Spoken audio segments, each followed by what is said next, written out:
Ya. Genial, gracias. Ya estamos, a ver, en vivo. Aquí está.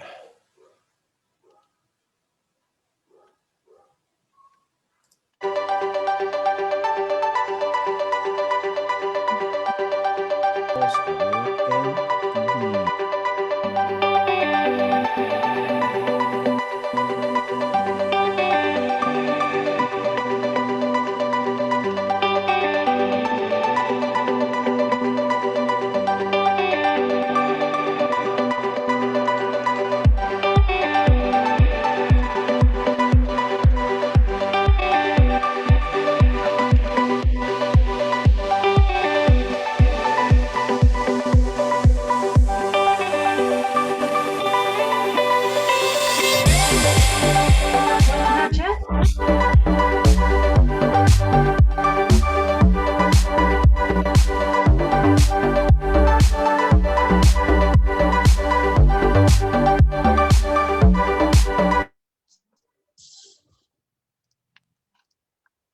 Buenas noches. Bien, muy buenas noches.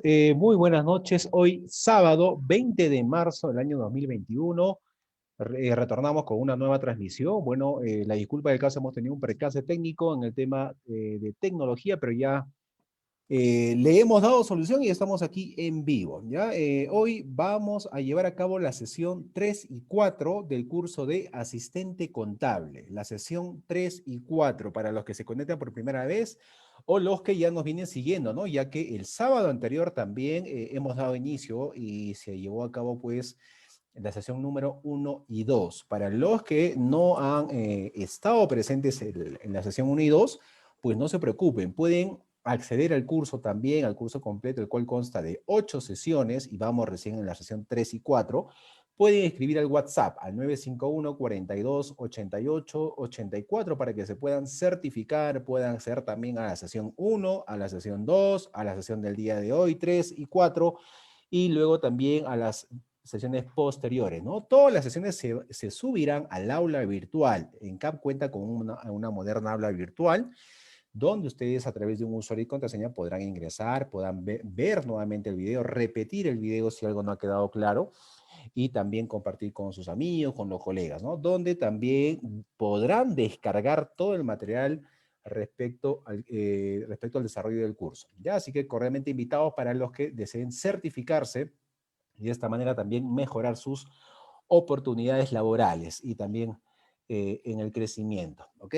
Entonces, el tema de costos, el tema de modalidades de pago, en cuánto tiempo obtengo el certificado, el diploma, todos esos detalles les van a brindar a través del WhatsApp, ¿ya? Al 951-42-8884, así que la invitación para que puedan escribir por WhatsApp y ¿no? Los agentes, en este caso, les van a dar todos los detalles de la certificación del curso. ¿Ya? Así que bienvenidos una vez más a ENCAP, la Escuela Nacional de Capacitación y Actualización Profesional. Hoy estamos con la licenciada Contador Público Colegiado Verónica Sobrado Joaquino, ¿no? Especialista en temas contables, con bastante experiencia, que el día de hoy nos va a seguir ilustrando, compartiendo información valiosa para que ustedes también sigan perfeccionando, sigan adquiriendo más conocimientos. Licenciada Verónica, muy buenas noches, ya siendo las 6:30 aproximadamente. Coméntenos, por favor, los temas a tratar en esta sesión, la sesión 3 y 4. ¿Qué tal? Sí, buenas noches. A ver, continuando con la sesión, vamos a tratar los principios que rigen la contabilidad, las normas contables que rigen la contabilidad para la clasificación de reconocimiento de un activo, de un pasivo, de un patrimonio, o de un ingreso o de un gasto. Y también los principios que rigen, ¿no?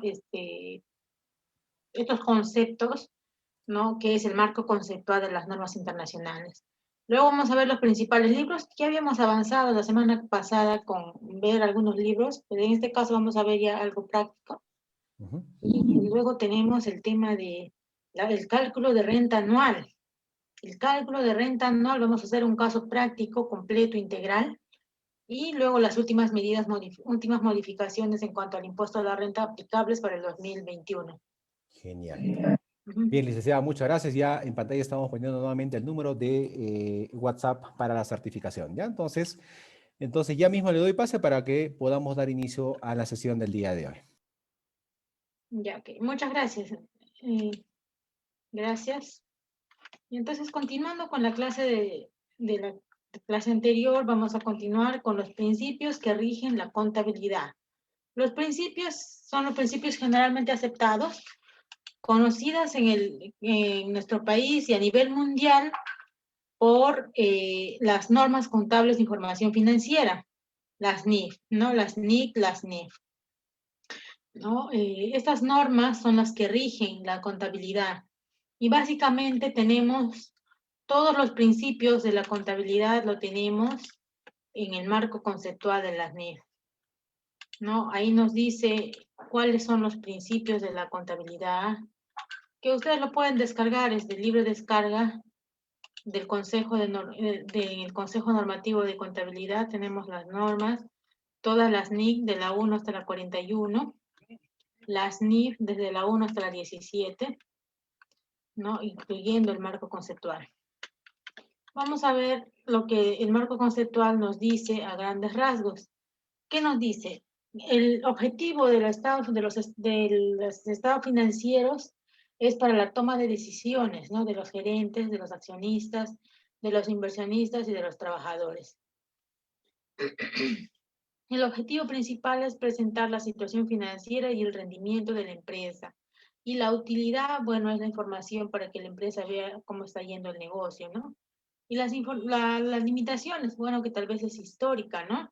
Pero también, como yo les decía, no necesariamente una contabilidad podemos hacer histórica, sino también podemos hacer proyecciones a través de métodos estadísticos, ¿no? Para determinar el estado financiero, por ejemplo, para el primer trimestre, semestre, ¿no? O dependiendo qué es lo que necesita la empresa, o tal vez al año, ¿no? Podemos proyectar del año. Luego tenemos que el marco conceptual nos habla los recursos económicos, los derechos de los acreedores y los cambios en los estados, en estos de que la entidad, no, lo que pasa es de que acá, el marco conceptual nos habla de los activos y de los pasivos, y de los ingresos y de los egresos, ¿no? Y del patrimonio también. Entonces, ¿qué es un activo? Nos define acá, un activo es un recurso controlado por la empresa del que se espera obtener beneficios económicos futuros. ¿Qué quiere decir beneficios económicos futuros? Significa flujo de efectivo. Un activo es aquel que me genera más ingresos de dinero, ¿no? Me va a poner más dinero al bolsillo. En pocas palabras, como lo diría Robert Kiyosaki, el autor del libro más vendido de Padre Rico, Padre Pobre, ¿no? Luego tenemos los pasivos. Los pasivos son obligaciones de sucesos pasados con los que para cancelarlos se necesita desprenderse de beneficios económicos futuros, o sea, salida de dinero, ¿no? De la empresa para cancelarlo. ¿Y qué más tenemos? Tenemos ingresos y egresos. Los ingresos son otros ingresos que no tienen que ver con el incremento de capital, sino son por la venta de terceros, ¿no? Y luego tenemos los gastos. Los gastos son para mantener ese ingreso, ¿no? Los gastos y los costos, ¿no? Para mantener esa fuente de ingreso duradera. Eso es en pocas palabras lo que nos dice la NIF. Luego tenemos que reconocer que la contabilidad se trabaja bajo el método del devengado, ¿no? Tenemos que reconocer, ¿no? En el estado de situación financiera, los estados financieros completos, tenemos que reconocer todos los hechos económicos conforme se vienen dando. No necesariamente tengo que esperar un pago o un cobro, simplemente cuando se da el hecho, yo tengo que reconocer esa operación, esa transacción en la contabilidad.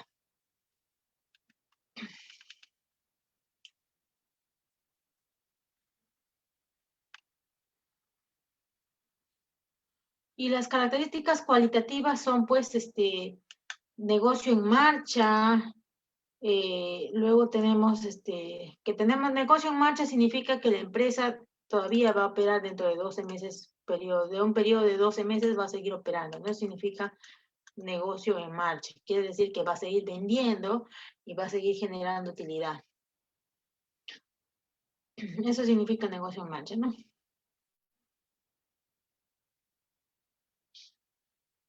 Estados financieros. Los estados financieros que conforman, ¿no? Son el estado de situación financiera, el estado de resultado, el estado de cambios en el patrimonio neto y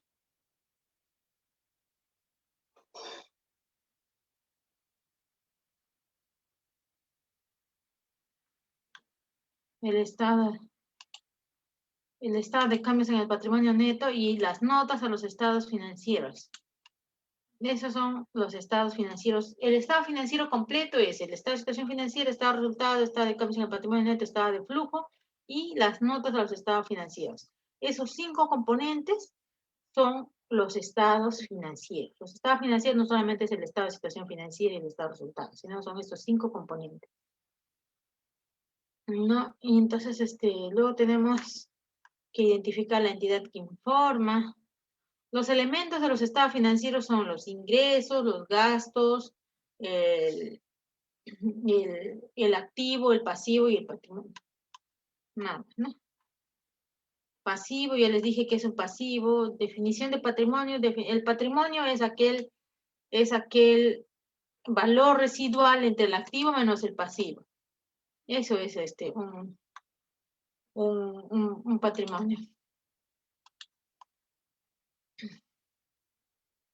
Para reconocer un hecho económico en la contabilidad, como les digo, yo tengo que tener primero la ocurrencia del hecho económico.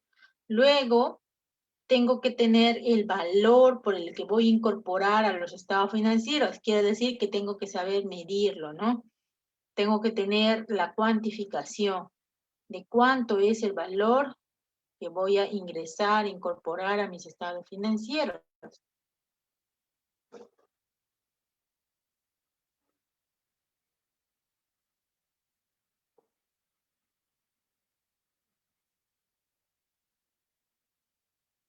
Tenemos los métodos de medición. Los métodos de medición tenemos el costo histórico, el valor corriente. El costo histórico es, es aquel que aparece en el contrato o en la factura, ¿no? De cada operación. Eso es el costo histórico. Pero, ¿qué se reconoce, por ejemplo, al costo histórico? El valor del activo, el valor del inventario, se reconoce al costo histórico. Pero, por ejemplo, un instrumento financiero, yo no uso el valor histórico, tengo que usar el valor financiero, el valor corriente, ¿no? El costo amortizado, en este caso para los activos y los pasivos financieros, ¿no? El costo amortizado. El valor corriente es aquel como similar a un valor razonable. El valor corriente es el valor de mercado, ¿no? Quiere decir que, por ejemplo, yo inicialmente, tanto mi activo y mi inventario, reconozco al valor histórico, pero posteriormente tengo que hacer la medición a valor razonable. Valor razonable significa el valor de mercado, ¿no? Yo tengo que comparar mi saldo en libros con el valor de mercado para determinar si lo que está en mis libros concuerda con, con el valor de mercado actual, ¿no? Puede ser que haya cambiado el entorno económico, tal vez está en deterioro, tengo en exceso valorización este tema de mi mercadería, mi materia prima, ¿no? En stock, cuando ya el costo se elevó, o puede ser viceversa, ¿no? Pero en el caso de los activos, de los inventarios, por ejemplo, si es menor, hay deterioro, pero si es mayor, se mantiene el valor en libros. Tiene sus reglas, ¿no? En el caso de propiedad, planta y equipo, sí. Si hay una baja o un aumento o una disminución de su valor respecto al libro, ahí sí tengo que reconocer un excedente de revaluación o un deterioro subvaluación, ¿no? O una subvaluación, un deterioro. En la propiedad, planta y equipo es eso. ¿Ya? ¿Qué factores se consideran para seleccionar una base de medición? La relevancia, la representación fiel, las características cualitativas de mejora y la restricción del costo, factores específicos de la medición inicial, más de una base de medición. Ya. Los factores a considerar, por ejemplo, cada norma contable, ellos tratan partidas de los estados financieros. Por ejemplo, tenemos a la NIC 2, que nos habla todo lo que es inventarios. Todo lo que es inventarios, ¿no? Entonces yo tengo que regirme y medir mis inventarios conforme me dice esta norma específica. Y la norma específica es la NIC 2 y me dice que yo tengo que medir al BNR. Y la propiedad planta y equipos me dice que tengo que medir a la reevaluación, ¿no? Al excedente de reevaluación que yo haga. A la reevaluación. Tengo que hacer una reevaluación, una tasación, comúnmente llamada. Eso sería en cuanto a un resumen de todo lo que es los principios de contabilidad generalmente aceptados. Les voy a compartir el material para que ustedes lo puedan revisar con calma. Cada uno de los conceptos está ahí bien detallado, cada una de las partidas de los estados financieros y la importancia de los estados financieros, ¿no? Ya, eso sería respecto al marco conceptual. Luego vamos a ver elementos básicos que intervienen en la ecuación contable. Ya, los elementos básicos que intervienen en una ecuación contable es un activo, un pasivo, un patrimonio, un ingreso, un gasto. Pero los estados financieros tienen una ecuación y la ecuación es que un activo, ¿no? El activo es igual que el pasivo más el patrimonio. Eso es así. El activo es igual al pasivo más patrimonio, ¿no? ¿Y qué es el activo? El activo está presentado en toda la parte izquierda de los estados financieros. Y el pasivo y el patrimonio se presentan, ¿no? En la parte derecha de los estados financieros. Y la suma de ambos me tiene que dar el valor del activo. Y en el estado de resultados, lo único que tengo son los ingresos y los gastos o costos, ¿no? El costo de venta va a ir en primera y segunda línea, y los gastos en la parte inferior, ¿no? Así es el tema de los... Y la naturaleza, ¿qué quiere decir naturaleza? La naturaleza del activo, del pasivo, del patrimonio, del ingreso y del gasto es que, por ejemplo, un activo se incrementa cuando se debita, cuando se pone el valor al debe. Ahí se incrementa el valor del activo. Esa es la naturaleza del activo. La naturaleza del activo es deudor. En cambio, la naturaleza del pasivo y del patrimonio, su naturaleza es acreedor, o sea, va al haber, ¿no? Nace y se incrementa cuando está en el haber, pero se cancela cuando está en el debe. El ingreso, lo mismo, al haber, ¿no? Es al saldo acreedor. Se incrementa, nace y se incrementa con el abono. El gasto tiene saldo deudor y se incrementa, nace y se incrementa con el débito.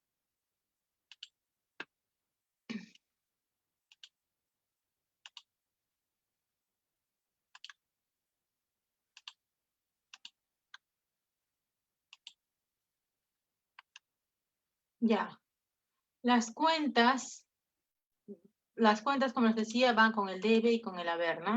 La partida doble. Bueno, los libros ya lo habíamos visto la clase pasada. No sé si ustedes ya lo tienen, pero bueno, les voy a compartir otra vez los libros, ¿no? Los libros.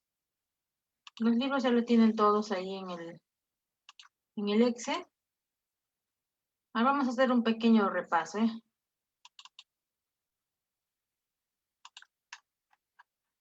Ya, teníamos el libro Caja Bancos.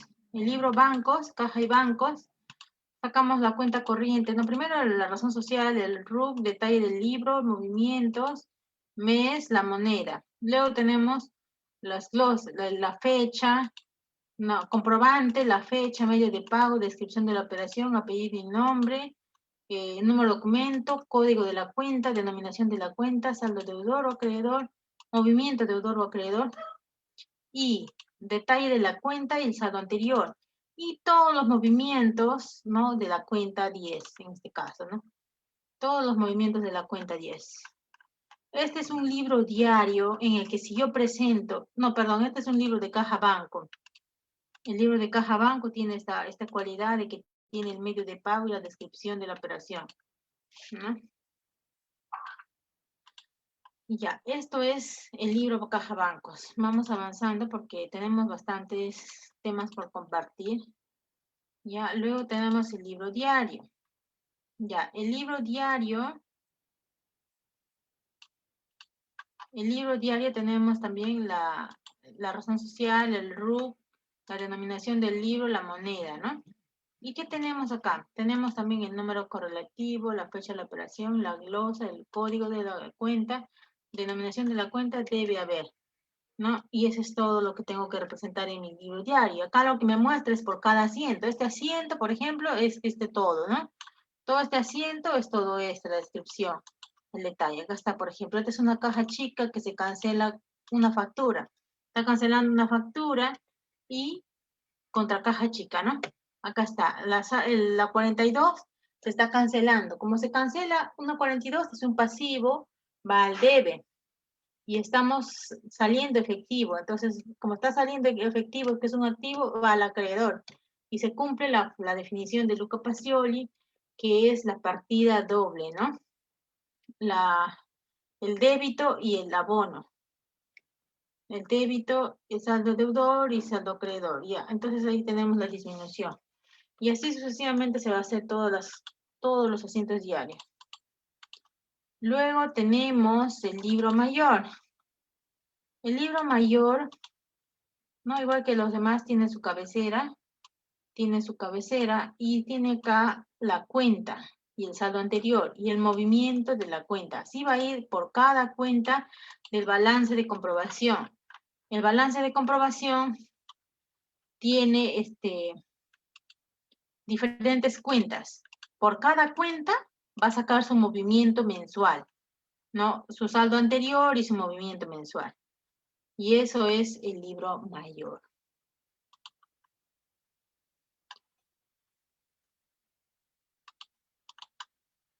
Luego tenemos las compras. Las compras igual, tiene la cabecera de la razón social, el RUC, la denominación del libro, la fecha, la moneda. Luego tenemos acá la fecha de emisión, tipo de comprobante, serie, número, RUC, razón social, base imponible, IGB, total, ¿no? Tipo de cambio, comprobante, base de referencia.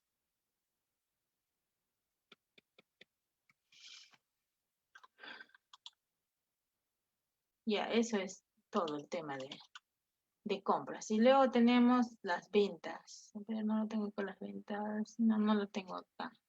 Ya, vamos a ver ahora, a ver qué más nos sigue.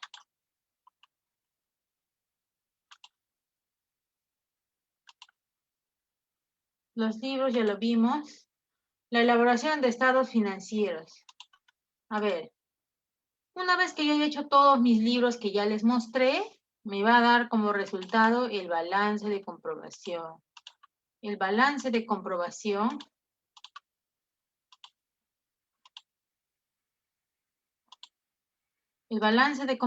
me muestra acá la cuenta, la descripción de la cuenta, los saldos iniciales, debe y haber saldos iniciales, luego el detalle de los saldos finales, y luego el detalle de los movimientos de inventario significa lo que es estado de situación financiera, y resultados por función y resultados por naturaleza. Estas tres columnas deben cuadrar para saber que mi estado financiero, que mi balance de comprobación, perdón, cuadre, y por tanto yo presentar mi declaración jurada anual, ¿no? Entonces, tengo acá mi estado financiero, mi balance de comprobación. Mi balance de comprobación. Ya, este balance de comprobación de inventarios me cuadra con el estado de función, con el estado de naturaleza, ¿ve? Entonces, las tres columnas me tienen que cuadrar. Eso significa mi balance de comprobación. Entonces, yo tengo acá el detalle de todas las cuentas, ¿no? Por ejemplo, 10 cajas, tengo el movimiento de todo esto y el saldo final. Luego tengo efectivo en tránsito soles y efectivo en tránsito dólares. Todo en cero. Saldo finales en inventario, 0. Luego, movimientos de bancos. Movimientos de bancos siempre tiene que tener saldo, a no ser que tenga sobregiro, ¿no? Y entonces tenemos acá los movimientos de bancos con saldo deudor. Saldo deudor, saldo deudor, saldo deudor y saldo deudor. La cuenta por cobrar. Las cuentas por cobrar. Tenemos entonces los saldos deudores, ¿no? Luego tenemos los préstamos. Los préstamos, saldos deudores, saldos deudores. Las reclamaciones. Tenemos las reclamaciones también. Y tenemos ahí los depósitos en garantía. Acá están los depósitos en garantía. Pagos, depósitos en garantía de alquileres. También tenemos los depósitos de alquileres. Pagos de ITAN. También tenemos el pago de ITAN. Las entregas a rendir. 541.553.26. Garantías en SUNAT. Ya, esas son las cartas fianzas. 471.000.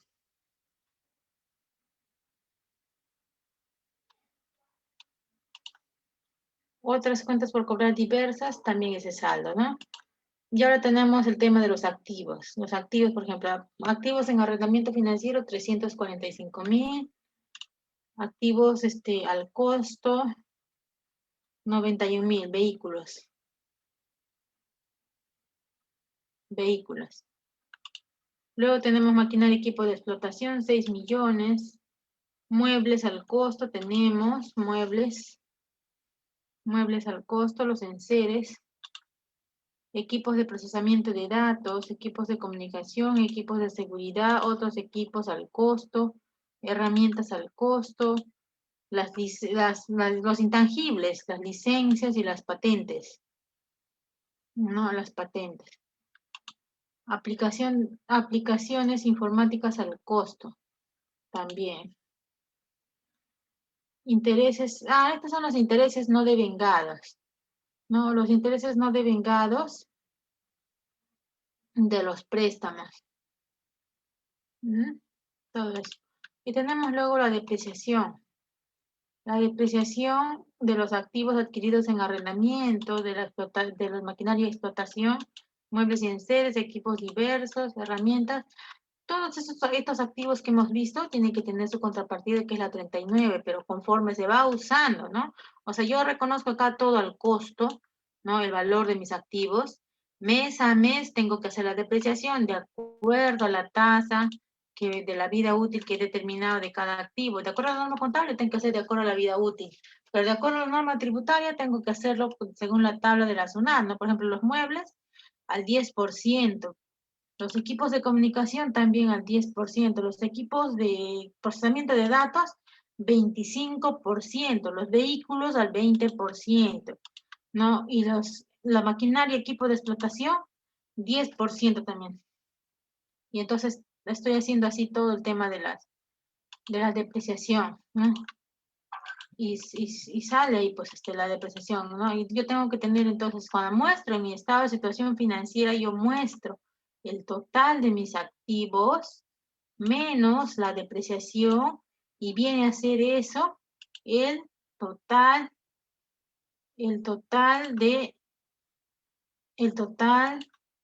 de mi activo neto, propiedad, planta y equipo neto, ¿no? Costo menos depreciación. Ya, luego tenemos las 40, los pasivos, el IGB. En este caso tiene crédito. IGB de servicios no domiciliados también tiene crédito. IGB de importaciones también tiene crédito. Tercera categoría, renta de tercera categoría, 320.000 de crédito, ¿no? Segunda categoría por pagar, cuarta categoría por pagar, quinta categoría por pagar. Renta no domiciliados también. Ahora, ITAN, acá se han equivocado, ¿no? Acá ITAN tiene que ir en la 16, todo el ITAN va a la 16, y acá está en la 40, ya no es 40 ya. Esta cuenta de pago a cuenta de renta tercera categoría, y el ITAN van a la 16, porque son activos. O sea, no son activos, sino son crédito fiscal que pues no corresponde estar en la cuenta de pasivo, ¿no? Ese es el cambio que hubo para el año 2020. En el año 2020 entró en vigencia el nuevo plan de cuentas, actualizado. Y ese plan de cuentas es el que está vigente y rige ahora, ¿no? En la actualidad. Entonces, ya luego tenemos, entonces así va a quedar. Total de activo por ITAM, 85.000. ¿No? 85.000 sigue. Pero acá entonces es 0. Entonces va a quedar así.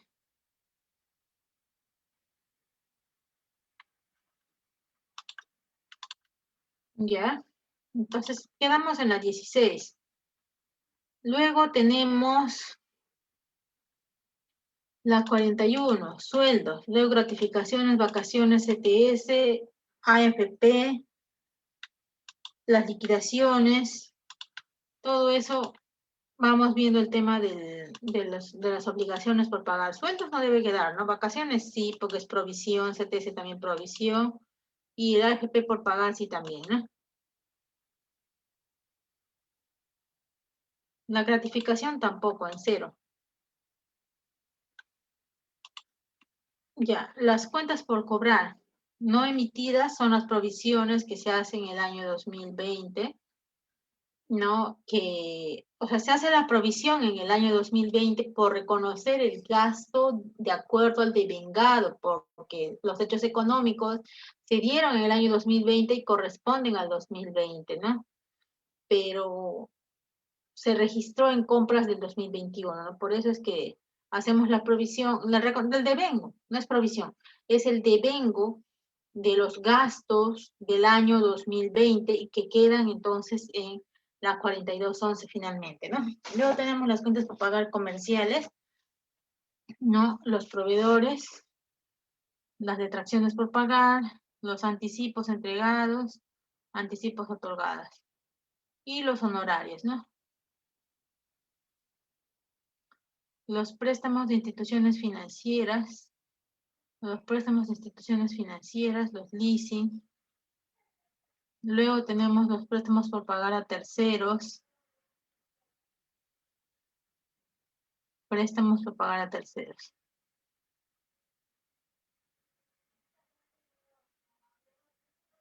¿Ya?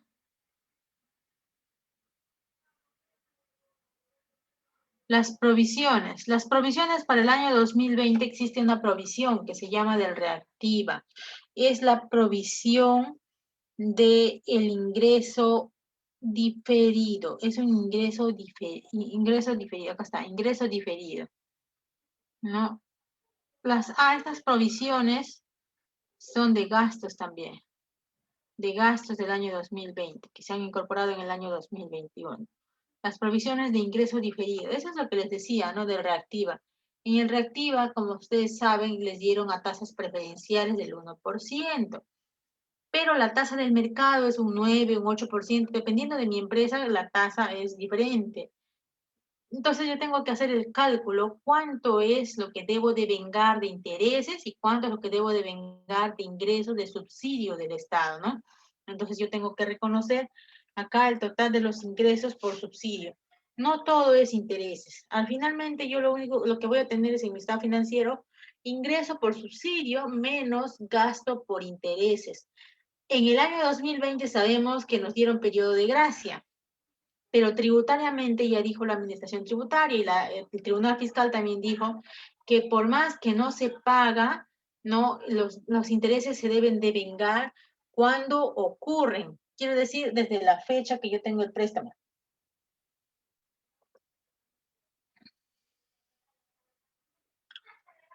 Ya, tenemos el capital, la reserva legal, las utilidades acumuladas. Y empezamos con el tema de los gastos. Hasta acá termina todo lo que es inventarios. Luego tenemos el tema de los gastos, ¿no? Los resultados por naturaleza, los sueldos, la asignación familiar, las horas extras, la bonificación extraordinaria, las gratificaciones, las vacaciones, la bonificación extraordinaria del 9%, la atención al personal, los refrigerios, el de salud, el SSTR, el seguro de vida ley, que ahora es de manera obligatoria, ¿no? A partir de febrero del año 2020, todo personal que ingresa a planilla tiene que tener SSTR, ¿no? Que le cubra, pues, de muertes, accidentes, ¿no? Para que pueda solventar sus gastos. La CTS también.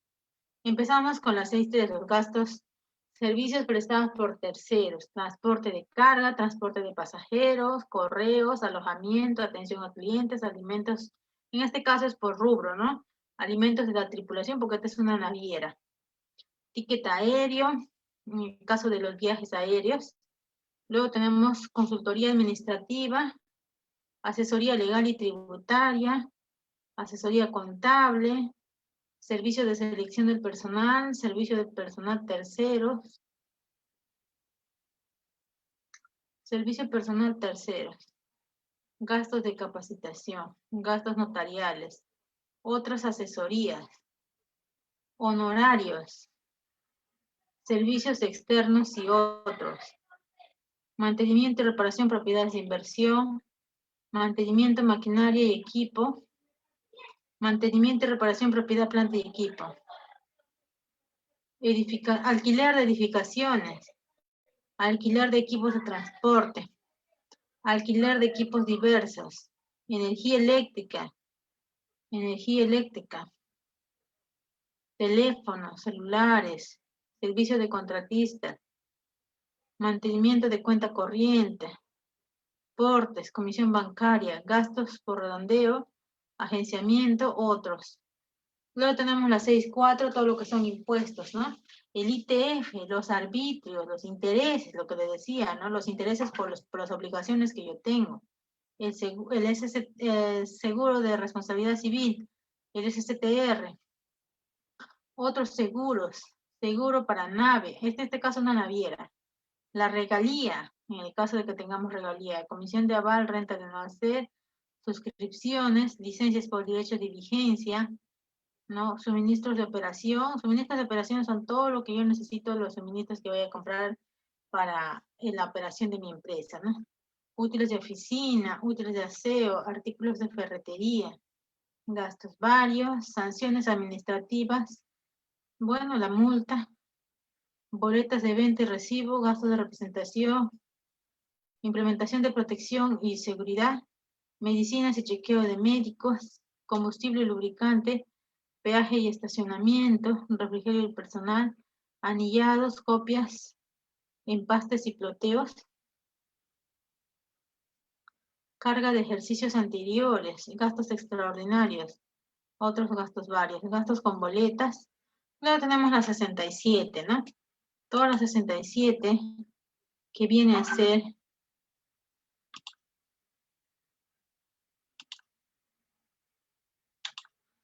todos los gastos financieros que vienen a ser, ¿no? Por obligaciones con los bancos.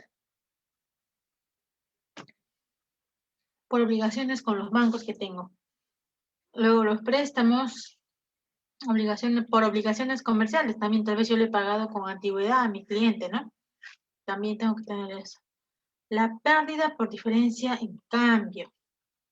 Mira, acá tenemos pérdida por diferencia en cambio y la ganancia por diferencia en cambio. Como ustedes pueden ver, ¿no? La pérdida por diferencia en cambio es mayor a la ganancia en diferencia en cambio. En la DJ, ¿no? Lo que yo tengo que presentar es el neto. Tengo que netear. ¿He tenido ganancia o pérdida final? En este caso ha tenido pérdida. Entonces hay que renetear y calcular cuánto es la ganancia, la pérdida, ¿no? Pérdida de diferencia en cambio. La pérdida de diferencia en cambio, tenemos que hacer la diferencia entre el ingreso menos la pérdida, gasto por pérdida por diferencia en cambio, 62,000. Entonces eso es lo que tengo que reconocer ya.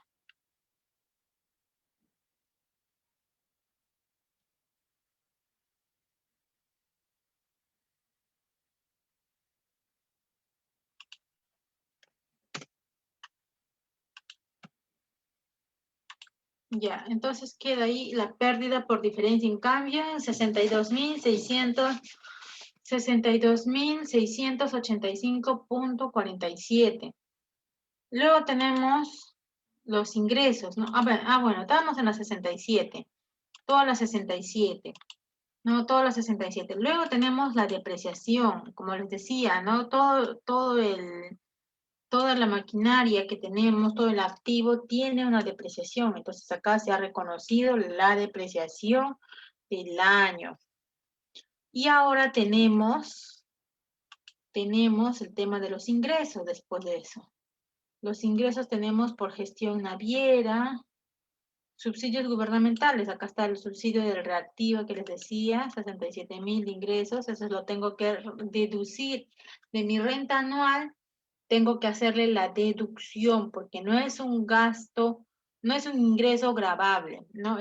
Simplemente es una provisión, ¿no? Y claro que me va a generar una diferencia temporaria, ¿no?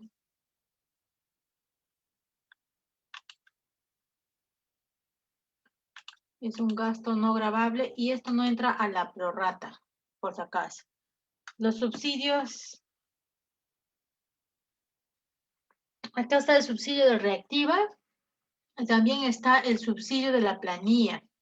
En el año 2020, en el mes de mayo, el gobierno dio subsidio de la planilla, ¿no? De todos los trabajadores que estaban en planilla, ¿no? Y que ganaban hasta 1.500 soles, el Estado les subsidió. Entonces, ahora, ¿qué es lo que va a suceder? Para el año 2021 también vamos a tener subsidio, ¿no? Desde el gobierno ya sacó la ley, ¿no? Que va a dar el subsidio de 55% a 44% de los trabajadores que tienen sueldos de hasta 2.400, pero siempre y cuando el empleador, este subsidio no es para el trabajador, ojo, quiero que quede claro eso, ¿eh? Este subsidio es para las empresas, para incentivar a las empresas a que contraten más trabajador, porque actualmente hay una cantidad de desempleo. Entonces, el Ministerio de Trabajo no está impulsando que las empresas contraten más personal, ¿no? Si tienen incremento de personal en su planilla, pues les van a dar el subsidio. De lo contrario, no, pues, ¿no? Por más de que tengan personal en planilla. Tiene que haber incremento desde octubre hasta las fechas actuales que se quiera solicitar el subsidio.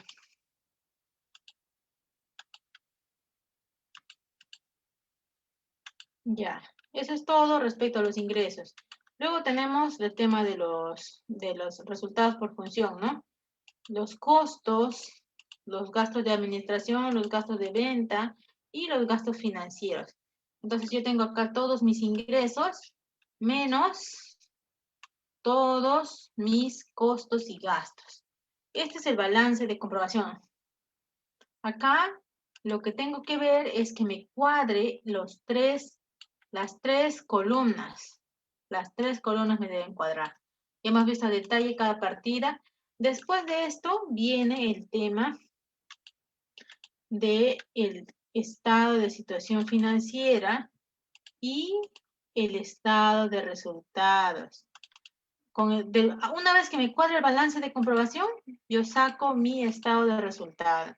Y el estado de resultado tiene que decir el mismo valor que dice en mi balance de comprobación, el resultado.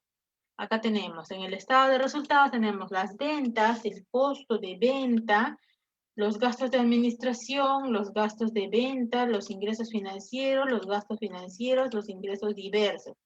Y tengo mi resultado final, que tiene que ser lo mismo que dice en mi estado de situación, en el balance de comprobación. Ya, esto es el estado de resultados. Ahora vamos al estado de situación financiera. El estado de situación financiera tiene dos columnas, como les decía, ¿no?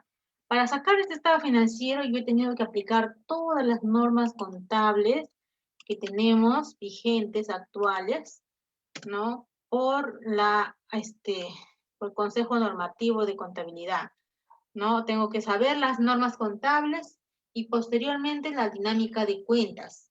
Y la dinámica de cuentas me ayuda para sacar mi balance de comprobación, Después que tengo el balance de comprobación, el consolidado es el estado de situación financiera, ¿no? Y lo básico entonces es para armar mi estado de situación financiera, entonces yo tengo que tener el total de mis activos, que va desde la 10 hasta la 39, pero en este caso en el estado de situación financiera vemos, ¿no?, por partidas de los estados financieros. Las partidas de los estados financieros, ¿no?, son efectivo, inversiones financieras, cuentas por cobrar comerciales, cuentas por cobrar diversas, cuentas por cobrar diversas relacionadas. Luego los créditos. Luego, como les decía, la propiedad, planta y equipo está en su valor neto, ¿no? Es el total del costo menos la depreciación. Lo mismo para el intangible. Y luego tenemos el activo diferido no corriente, que es el impuesto a la renta diferido. Luego tenemos el sobregiro, la cuenta por pagar comercial, en el lado del pasivo y patrimonio, ¿no? En el lado izquierdo tenemos al activo. En el lado derecho tenemos al pasivo y al patrimonio. Tenemos al pasivo corriente, cuenta por pagar comercial, tributos, otras cuentas por pagar corriente, cuentas por pagar diversas terceros y las provisiones, ¿no? Luego tengo en el pasivo no corriente tengo las obligaciones financieras y los ingresos diferidos. Luego en el patrimonio tengo el total de capital, total de reserva legal, total de resultados acumulados y total del resultado del ejercicio. Este resultado tiene que ser lo mismo que dice el balance de comprobación, lo mismo que dice el estado de resultados. Ahí puedo saber que mi estado financiero está muy bien y que me cuadra y está en cero la diferencia entre el activo, pasivo y patrimonio, ¿no? Eso es el tema del estado de situación financiera. Estamos viendo solamente dos elementos del estado financiero, que es el estado de situación financiera y el estado de resultados. No tenemos el estado de cambio de patrimonios y tampoco el estado de flujo de efectivo, ¿no? En la próxima clase les voy a traer eso. Ya, eso sería todo con respecto al estado de situación financiera y al estado de resultados. Ahora, vamos a ver los principios tributarios. Esto es, ya hemos visto los principios contables, ¿no es cierto? Que lo regula el marco conceptual. El marco conceptual es quien regula los principios contables. Los principios tributarios, ¿quién los regula? La ley del impuesto a la renta. La ley del impuesto a la renta nos dice que los gastos deben ser razonables. Quiere decir que no puede haber gastos excesos o gastos menores. Tienen que ser razonables conforme a los ingresos, ¿no? Por cada ingreso que yo tengo sus costos y sus gastos. Entonces, esos tienen que guardar proporcionalidad, ¿no? Y tienen que ser razonables, me dicen, ¿no? Luego tienen que ser fehacientes. ¿Fehaciente qué quiere decir? Que tengo que tener los elementos de prueba mínimos para yo acreditar, ¿no? Que esa operación es real. Tengo que tener la factura, la guía de remisión, los contratos, el acta de conformidad en el caso de servicios, los planos, los presupuestos en el caso de obras de construcción, ¿no? Tenemos que tener esos elementos para poder demostrar que nuestra operación, nuestro costo, nuestro gasto es real. En el caso de la compra de los activos también tenemos que tener toda la documentación, si son importaciones, todo el legajo de la importación. Si son compras locales, tengo que tener todo también, ¿no? La guía de remisión, la factura, la orden de compra, la firma y sello del almacén de recepción del encargado, y tengo que tener ese informe, ¿no? Ya, eso es la fehaciencia. La normalidad es que todo, significa que todos los meses tengo esos tipos de gastos, ¿no? Todos los meses, o al menos de acuerdo a la periodicidad, tengo esos tipos de gastos. Ya, eso se refiere a estos principios tributarios. Ya, luego tenemos el tema de la bancarización. ¿No? La bancarización, ¿qué nos dice?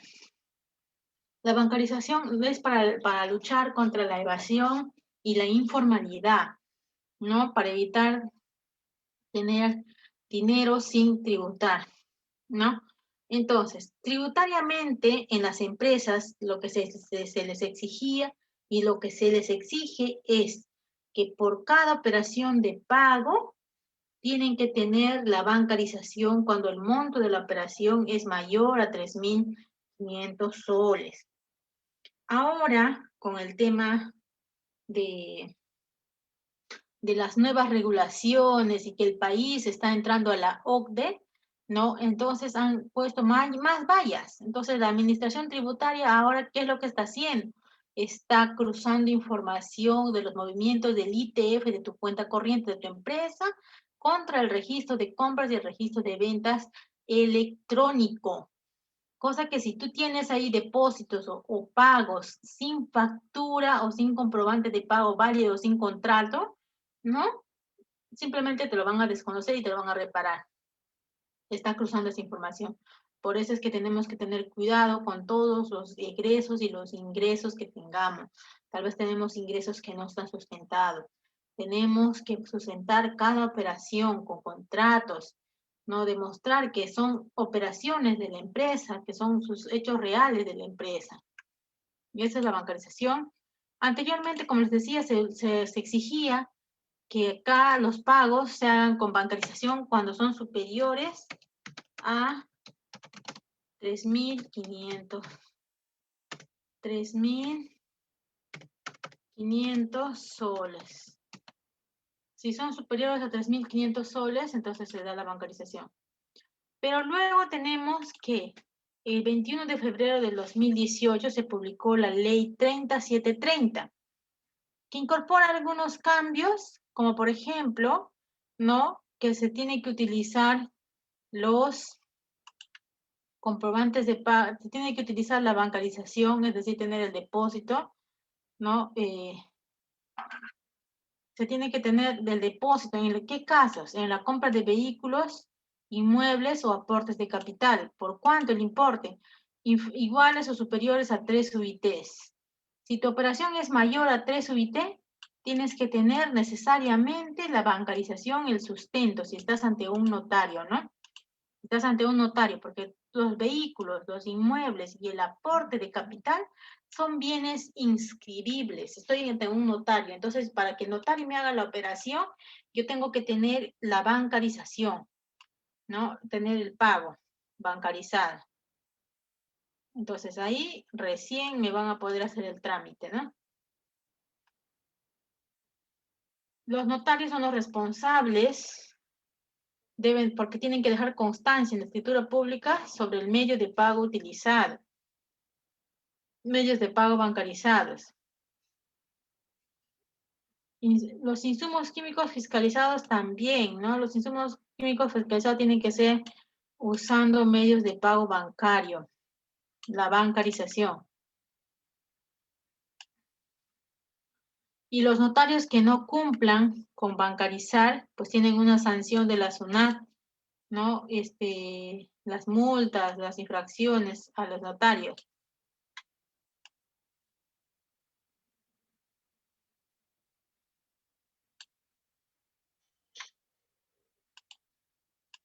En la Ley General de Aduanas también, en las importaciones también tiene que tener su bancarización.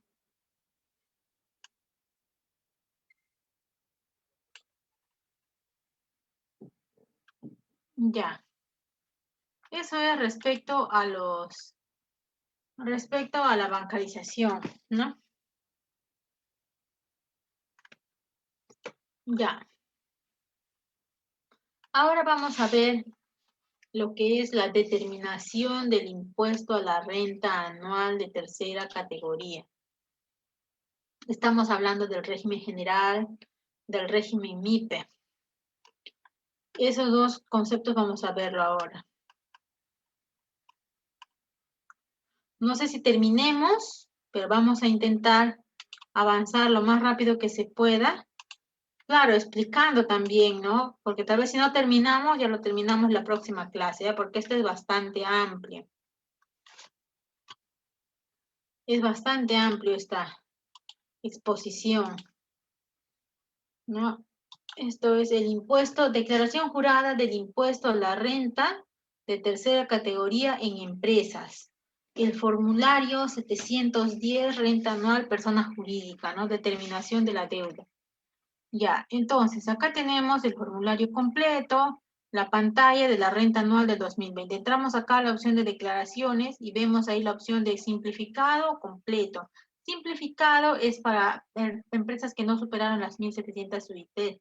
Y el completo es para las empresas que sí superaron las 1.700 UIT, ¿no?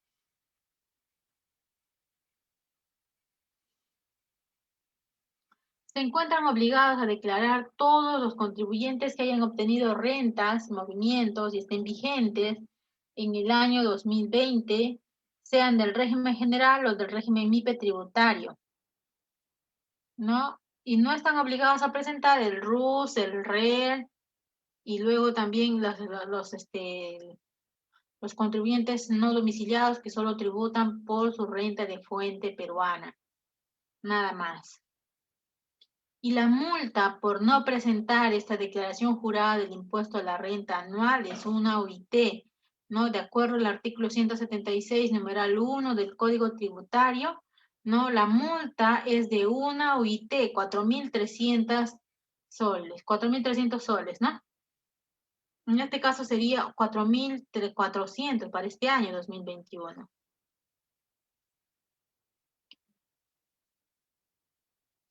El simplificado se usa, como los decía, a aquellos contribuyentes que no superaron las 1.700 UITs o del régimen MIPE tributario. Ya. ¿Y quiénes son los obligados a presentar el formulario virtual completo? Son obligados a presentar el formulario virtual completo aquellos contribuyentes que hayan tenido ingresos netos que superen las 1.700 UITs, es decir, 7.310.000, ¿no? ¿Quiénes más? Aquellos que gozan de algún beneficio tributario, como son la ley Amazonía, la agricultura y otros decretos que son de algún beneficio tributario, ¿no? Luego, los que gocen de estabilidad tributaria y estabilidad jurídica y o tributaria de las empresas no extranjeras que han venido y han firmado convenio con el gobierno, ¿no? Luego, los que estén obligados a presentar la declaración jurada anual informativa de reporte local, reporte maestro y reporte país por país. Ellos están obligados a presentar el formulario virtual 710. También están obligados a presentar, los que estén obligados a presentar el balance de comprobación, es decir, que hayan superado pues las 1.700 UIT, ¿no? Luego, los que pertenecen al sistema financiero también tienen que usar el tema completo. Los que hayan pagado ITAN también. Los que hayan intervenido en una reorganización societaria también. El año 2020 hubo muchas reorganizaciones societarias. Los que deduzcan gastos de vehículos automotores. Los que hayan realizado operaciones grabadas con el ITF. Los que hayan celebrado contratos de colaboración empresarial, que lleven contabilidad independiente de la de sus socios o partes contratantes. Entonces vamos a ver el formulario virtual, no 710. Ya, acá tenemos entonces que en el formulario virtual me dice si he sufrido algún tipo de reorganización, ¿no?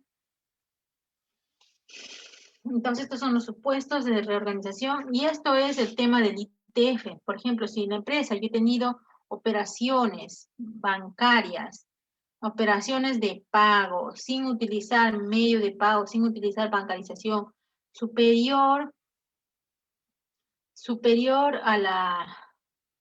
a la mitad, ¿no? Superior a la mitad, a ver, no, superior al 15%. A ver, los contribuyentes determinan el total de pagos realizados, generados en el mismo. A ver, acá, el total de operaciones que se hizo con pago son 30.000.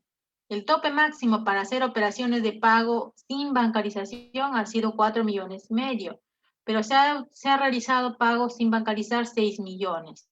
Entonces tenemos un exceso de pagos sin utilizar medio de pago de 1,5 millones. Entonces tengo que pagar el ITF, que es el 0.005%, ¿no? Y eso es lo que tengo que pagar ahí yo, mi ITF, ¿no? Esquema general del impuesto a la renta de tercera categoría. Tengo ingresos brutos, costo computable, renta bruta, gastos, otros ingresos, renta neta. Y la renta neta es mi operación contable, mi resultado contable. De la renta neta hacia atrás, yo he tenido todo que aplicar las normas contables. Una vez que terminé la renta neta, tengo las adiciones, las deducciones. Para eso aplico las normas tributarias, ¿no? Aplico las normas tributarias, el artículo 37 de los gastos permitidos, gastos limitados, el artículo 44, las prohibiciones de la ley del impuesto a la renta, no estoy hablando de la ley del impuesto a la renta. Veo mi artículo 44 de la ley del impuesto a la renta, veo los gastos no permitidos por ley que tengo que adicionar, porque yo he deducido como gasto, pero ahora tengo que adicionarlo porque tributariamente no es una deducción, no es un gasto deducible, ¿no? Luego tenemos las deducciones en el caso de ingresos no grabados, como por ejemplo son el drawback, ¿no? El drawback es un ingreso no grabado. O los subsidios, que en este caso el 2020 vamos a tener los subsidios, ¿no? De la planilla, los subsidios del Reactiva, del FAEMIPE, ¿no? De todo eso vamos a tener deducciones. Luego tengo acá las pérdidas tributarias. Vamos a profundizar más el tema de las pérdidas tributarias en la siguiente, cuando terminemos esta lámina, vamos a ver el tema de las pérdidas tributarias. Las pérdidas tributarias, bueno, le voy a adelantar mejor, para que no pierdan la ilación. Las pérdidas tributarias, no, de acuerdo a la norma, el Código Tributario decía que se tiene para deducir hasta 4 años. Si yo escojo el sistema A, del coeficiente A, no, en la ley del impuesto a la renta me dice si yo escojo el código A, no, el inciso A, entonces tengo hasta 4 años para deducir. Y si escojo el B, sí tengo todos los años que sea, pero solamente puedo deducir por cada año, solamente el 50%, ¿no? Pero salió en el año 2020 una resolución, un decreto supremo, un decreto legislativo, que amplía el plazo, que todas las pérdidas del año 2020 se van a poder arrastrar hasta 5 años posteriores. Ya no los 4 de la regla general, sino los 5. Pero habla solamente de la pérdida del año 2020, nada más. Ya. Luego tenemos el impuesto resultante. Aplicamos a esta operación el impuesto resultante, ¿no? Después de las pérdidas tenemos la renta neta imponible. A esta renta neta imponible recién aplicamos el impuesto resultante. El 29,5% para el régimen general, para el régimen MIPE el 10% hasta 300 UITs, de ahí aplicamos el 29,5%, ¿no? No, hasta 15 UITs, 10%. Y luego tenemos los créditos. Los créditos quiere decir los pagos a cuenta que he realizado, o los créditos de periodos anteriores que me quedaron y no los pude compensar, o el ITAN, ¿no? En el ITAN también se puede compensar contra la renta anual. Ya, luego tenemos la determinación si tengo a favor del fisco o a favor del contribuyente, ¿no? Si tengo por pagar o tengo un crédito por arrastrar para los siguientes años. Ya, entonces tenemos acá la estructura de mi estado de resultados de mi declaración jurada, ¿no? Tengo los ingresos brutos, menos las devoluciones, menos las bonificaciones y menos los descuentos. Tengo mis ingresos netos. Tengo después de eso mis costos computables, de acuerdo al artículo 20 y el artículo 21, ¿no? El artículo 20 de la ley del impuesto a la renta y el artículo 21 del reglamento. Y tengo mi renta. Luego los gastos, los otros ingresos y la renta neta. No, el tema de para reconocer los ingresos yo tengo que tener en cuenta ahora, ¿no? El tema de la NIF 15, no solamente por el tema contable, sino también por un tema tributario, porque en el artículo 57 ya me lo pusieron, ¿no? Para reconocer de acuerdo a la NIF 15, el devengado de acuerdo a la NIF 15 para mis ingresos. Los ingresos deben ir, entonces, estar identificados en un contrato, ¿no? Luego tiene que estar, tenemos que seguir los 5 pasos para reconocer un ingreso, ¿no? Primero, identificar el contrato. Segundo, identificar las obligaciones de desempeño por cada contrato. Luego, determinar el precio de cada obligación de desempeño. Cuarto, asignar el precio o el costo de cada obligación de desempeño. Y finalmente, el quinto paso, reconocer el ingreso a lo largo del tiempo o en un punto determinado. Así es. Ya, luego tenemos entonces la renta neta, a eso tenemos las adiciones, las deducciones, la pérdida, la renta neta imponible, la pérdida y el impuesto a la renta anual. El crédito con derecho y sin derecho de devolución. Las adiciones y las deducciones, como les decía, el artículo 44, 37, artículo 21, 25 del reglamento de renta. Impuesto a la renta, el artículo 55, donde dice la alicuota, ¿no? Del 29,5%. Los créditos, el artículo 88 de la ley del impuesto a la renta. Luego tenemos que tener en cuenta que los estados financieros, como les decía, se preparan bajo normas contables, no bajo normas tributarias. La contabilidad no es tributarizada. Las personas que hacían la contabilidad tributarizada ya se están quedando sin trabajo. Tiene que ser una contabilidad bajo normas contables, ¿no? Entonces, porque así lo exige la ley, ¿no? Así lo exige la ley y así lo exige el mercado en el que nos movemos, ¿no? Porque un contador que solo sepa la parte tributaria y no domina las normas contables, lamentablemente pues tiene un escaso mercado laboral. ¿Y qué nos dice el artículo 33 de la ley del impuesto a la renta? Nos dice que por aplicación de las normas contables y las normas tributarias al momento de determinar voy a tener diferencias temporarias. Esas diferencias temporarias tengo que llevar un control, cuáles son mis diferencias temporarias y hacer las adiciones, las deducciones de los años que correspondan y reconocer el pasivo o activo por impuesto a la renta diferido, y ese es el nacimiento. Luego tengo que hacer las cancelaciones en los años siguientes, las reversiones. Entonces, eso es lo que me dice el artículo 33, ¿no?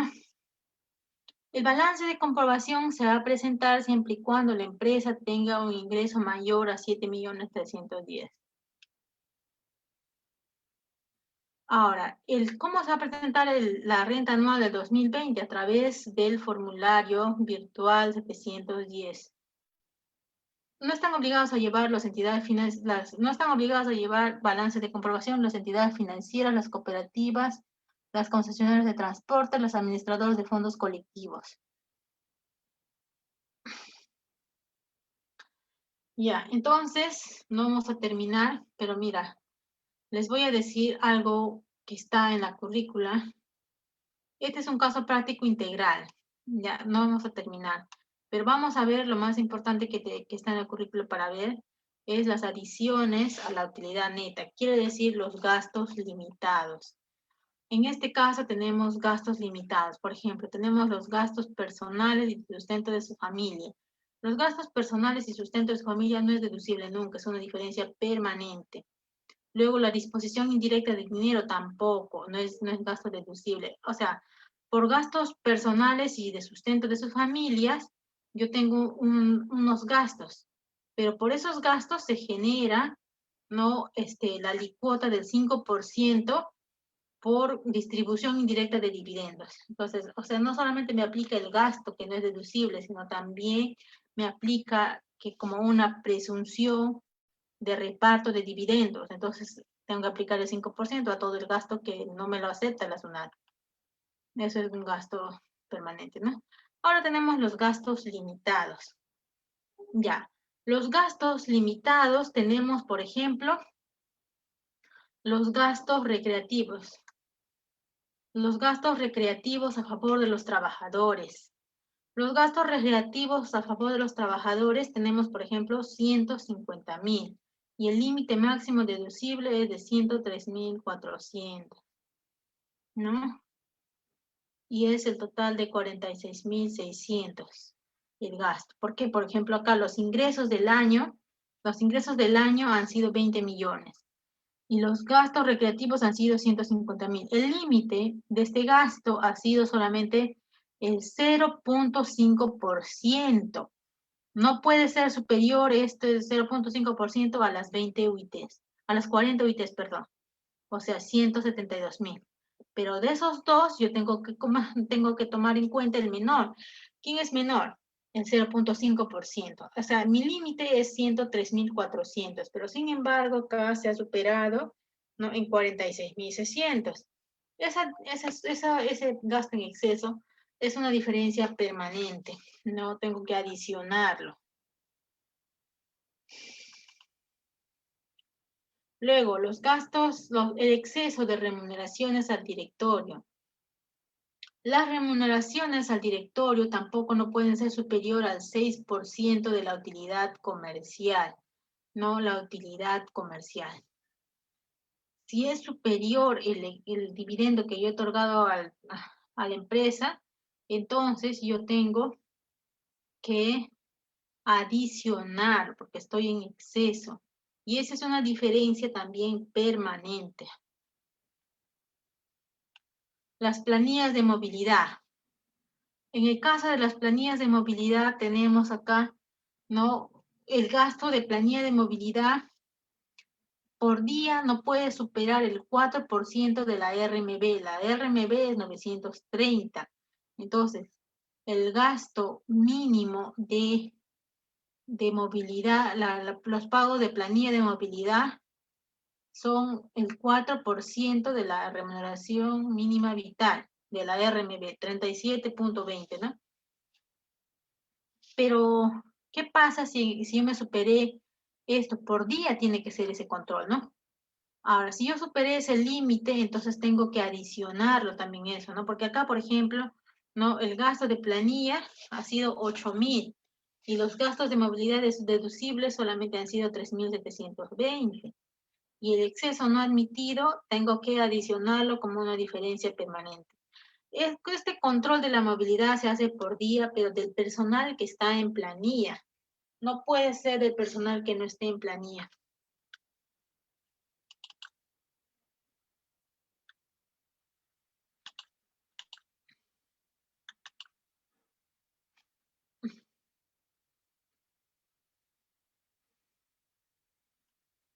Otro gasto limitado.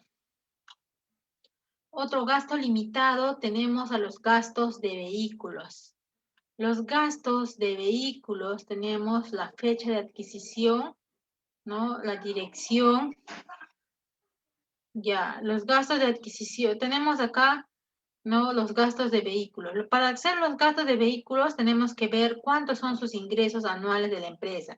Si la empresa vendió solamente hasta 3.200 UITs, entonces solamente puede deducir un vehículo de la alta dirección para temas administrativos.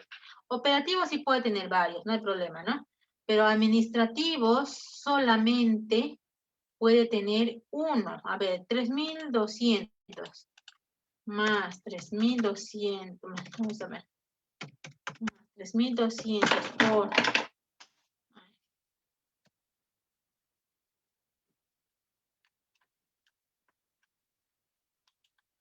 más 3.200 por 4.400 sería para este año, ¿no?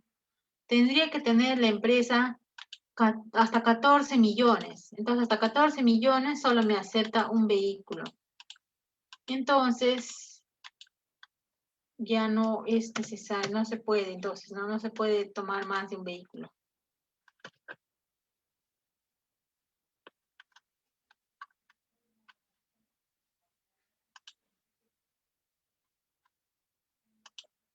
Ya, listo. Entonces solamente tenemos un vehículo, que puede ser para la alta dirección, que puede ser un gasto deducible, un vehículo.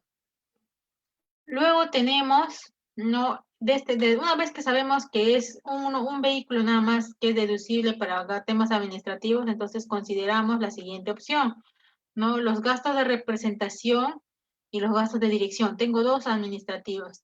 Tengo que comparar cuál de los vehículos tiene mayor el costo de 30 UITs.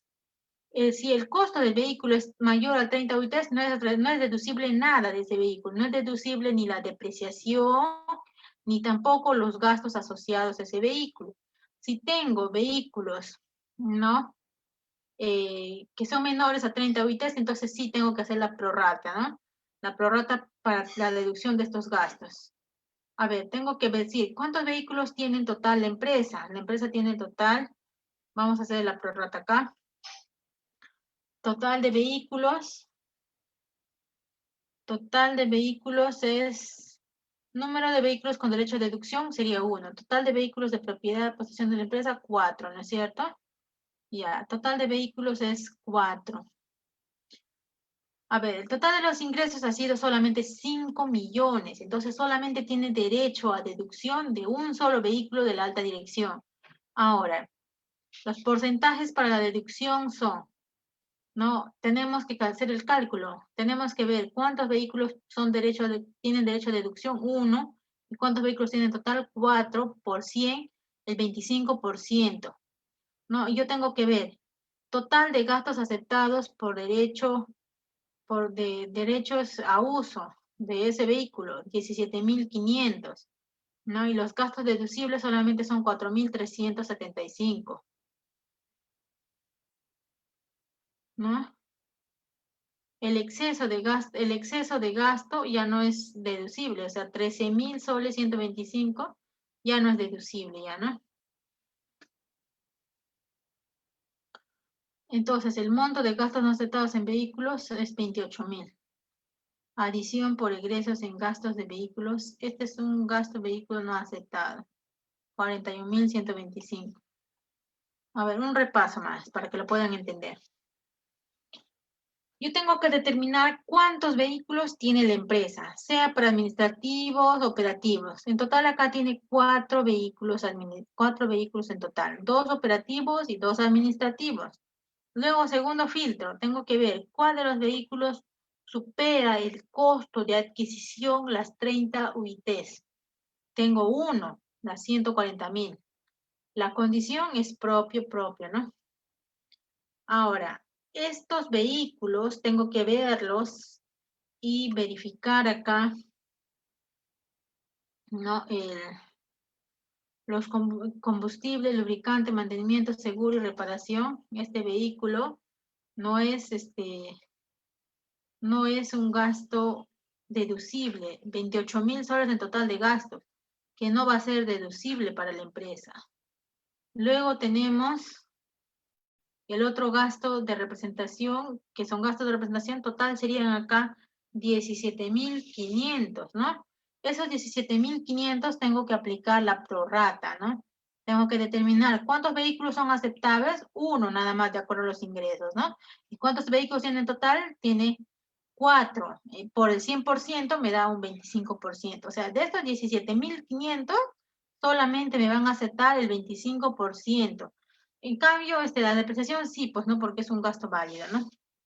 Pero acá todos los gastos de mantenimiento, combustibles, lubricantes, solamente un 17,5% nada más.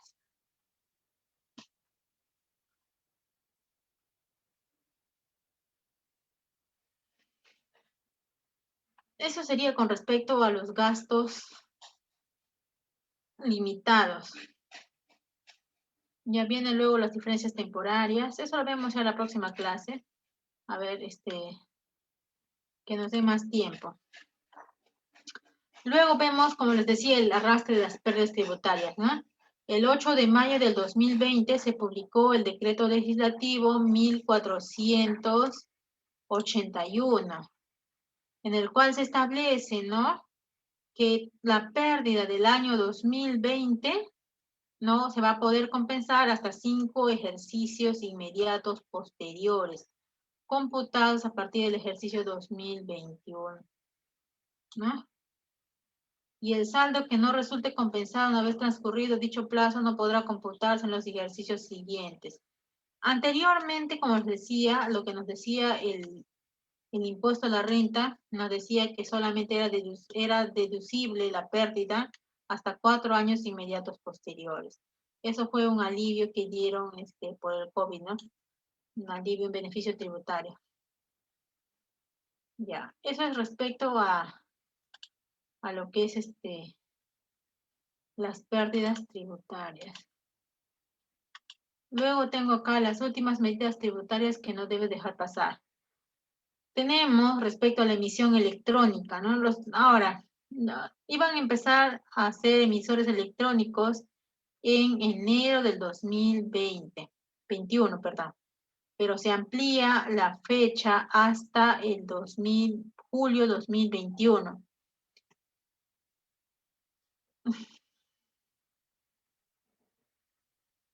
Ya, esto es para los proveedores, o sea, para que los proveedores de servicios electrónicos, los facturadores electrónicos, ¿no? Los proveedores de servicios electrónicos tengan su ISO, ¿no? Que tengan su certificación en ISO, ¿no? Se ha ampliado hasta el 30 de junio del 2021. Hasta el 1 de julio, perdón, del 2021, ¿no? La obligatoriedad es hasta el 1 de julio del 2021. Ahora, los nuevos emisores electrónicos es a través del sistema de emisión o la OCE o la clave SOL, ¿no? Se amplía, ¿no? Los que tuvieron principales contribuyentes, se amplía entonces el plazo a partir de enero del 2022. O sea, los que tenían ingresos mayores o iguales a 300 UITs están obligados a utilizar el sistema de emisión electrónica OCE y el sistema de emisión electrónica SOL a partir de enero del 2022.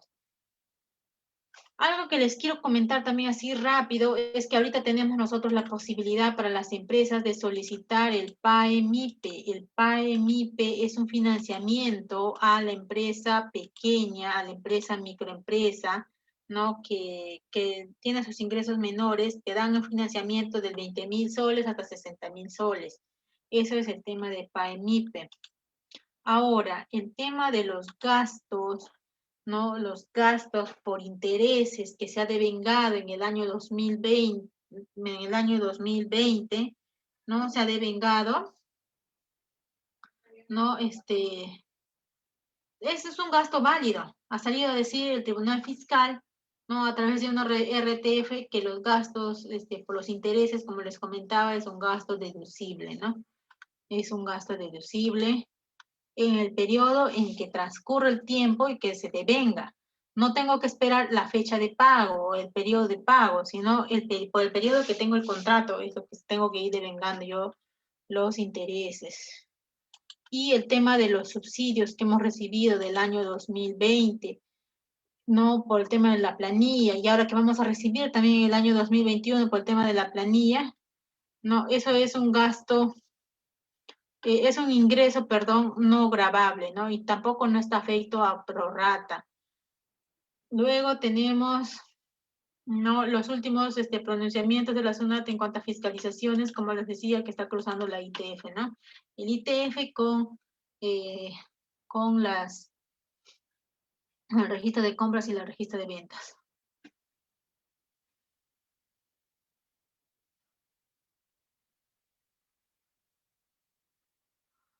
La presente resolución estableció, acá, mira, postergan la designación de emisores electrónicos sujetos comprendidos en la designación 279. Acá, los que tenían ingresos mayores o iguales de 23 UITs y menor a 75 UIT deben emitir facturas, boletas y tickets electrónicos desde septiembre de 2021. De 23 UITs ahora se ha ampliado, entonces que tienen que emitir desde el 1 de enero del 2022. Entonces, ahora, se ha ampliado también para los que emiten los ingresos, que sus ingresos sean mayores a 75 UITs, se ha ampliado también que sea hasta enero, era inicialmente hasta enero 2021, pero se ha puesto 1 de septiembre del 2021. Ya, luego tenemos acá el resumen. Para mayores o iguales a 75 UITs inicia el 1 de enero del 2021.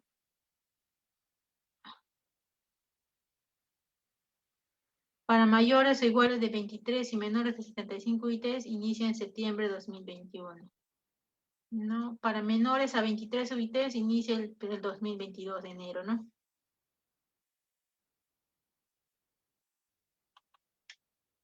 Ya, tenemos luego la ampliación de los requisitos de autorización de impresión de las importaciones, generación mediante sistemas computarizados de signos de contingencia. Ya, lo que pasa es de que cuando nosotros somos emisores electrónicos, ya no podemos emitir factura física, ¿no? Por más de que no tengamos sistemas, que no tengamos luz, que ya no tengamos nada. No se puede emitir factura ni boleta física. Lo que se tiene que emitir es una factura, un documento de contingencia. Y el documento de contingencia sí es un documento físico que luego posteriormente se ingresa a la SUNAT y se informa qué documento físico se está ingresando. Y este documento también ya va a ser de manera electrónica, ¿no? Entonces están diciendo que se posterga hasta el 31 de diciembre del 2021.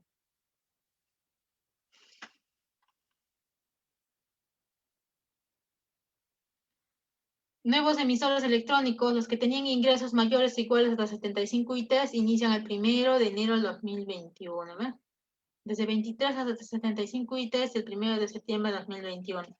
Menores a 23 UITs, enero del 2022. Ahora, pueden realizar la suspensión de cuarta categoría los que tienen ingresos menores a 3.280 mensuales, en el caso de los directores 2.567, o si es anual 38.500, ¿no? Si yo sé que voy a tener ingresos menores a 38.500, ¿no? Tengo que hacer mi suspensión de pago a cuenta de cuarta categoría. En el caso de los directores también, si yo sé que mis ingresos va a ser menores a 30.800, entonces tengo que hacer también mi suspensión de pago a cuenta. Bueno, señores, eso sería la sesión del día, ya nos ha ganado la hora. Vamos a continuar lo que queda, la próxima clase. Esperemos completar la próxima clase, sí lo completamos todo. Gracias.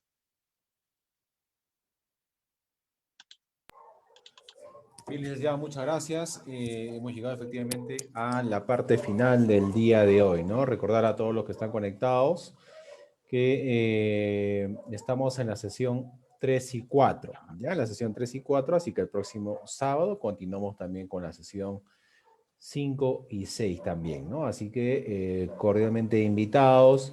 Y ya para finalizar, allí en pantalla tenemos el número de WhatsApp, ¿ya? El 951-428884 para que también puedan acceder a la sesión 1 y 2, 3 y 4, a los videos también descargables. Ustedes de esta manera van a poder repasar y también acceder a los materiales, ¿ok? Licenciada Verónica, muchas gracias. ¿Algún comentario final para esta parte de la transmisión?